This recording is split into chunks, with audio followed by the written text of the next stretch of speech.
Christians who followed this Jewish Messiah whose name was Jesus of Nazareth, Titus still doesn't feel like that's something he has to do because Jesus is enough for him.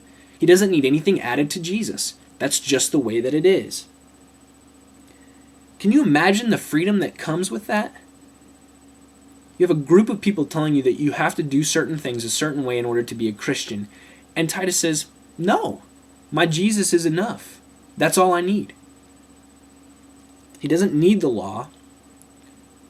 And a lot of times we make the law out to be this terrible, awful thing as Christians. Later in this book of Galatians, Paul is going to say, the law's not bad, it's just not necessary anymore.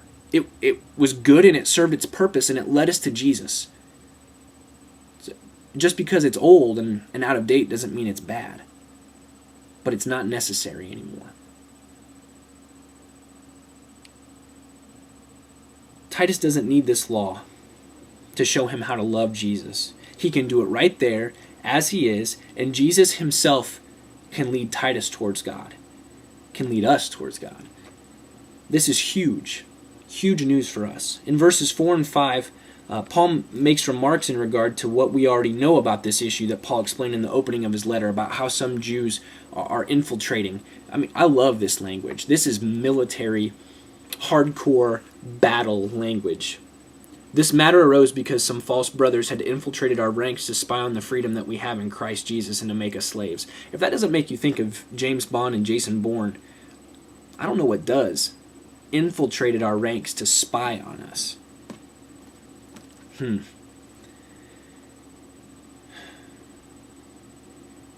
Paul says and demonstrates how Titus doesn't need something to get in the way of his freedom to let Jesus be enough. Paul is willing to fight for the fact that Jesus is enough. He's fighting for his faith. He's fighting for the faith of millions of believers today.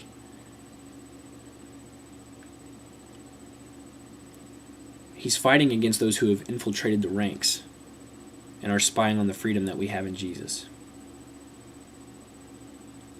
Let's see how these first 5 verses lead us into our last 5 verses of this passage. Galatians chapter 2, verses 6 through 10. As for those who seem to be important, whatever they were makes no difference to me. God does not judge by external appearance. Those men added nothing to my message. On the contrary, they saw that I had been entrusted with the task of preaching the gospel to the Gentiles, just as Peter had been to the Jews.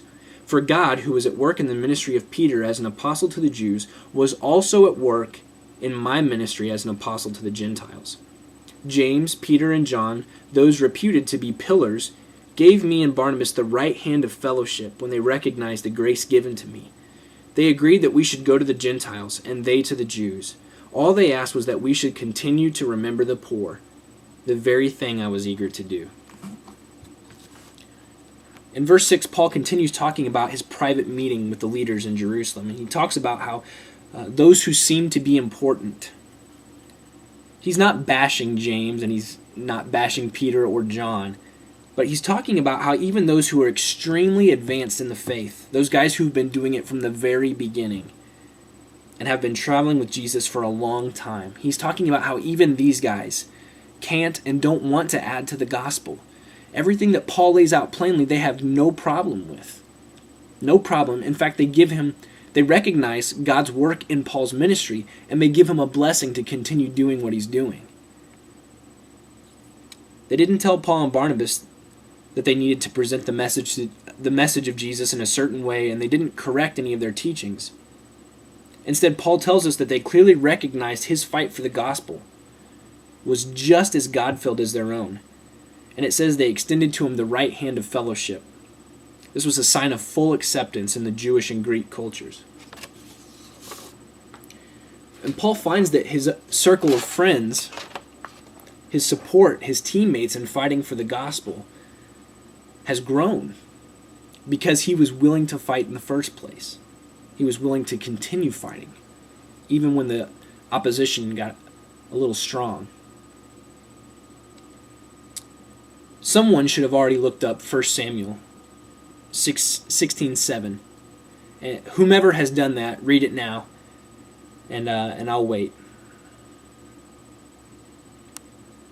What does this verse explain?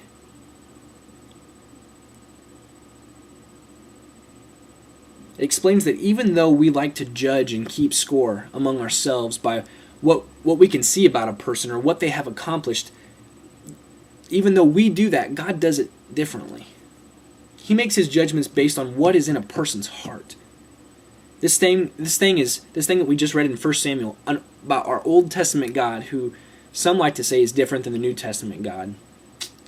Sorry, not different. The Old Testament God looked at the same things that the New Testament God looked at. They're the same God all the way through.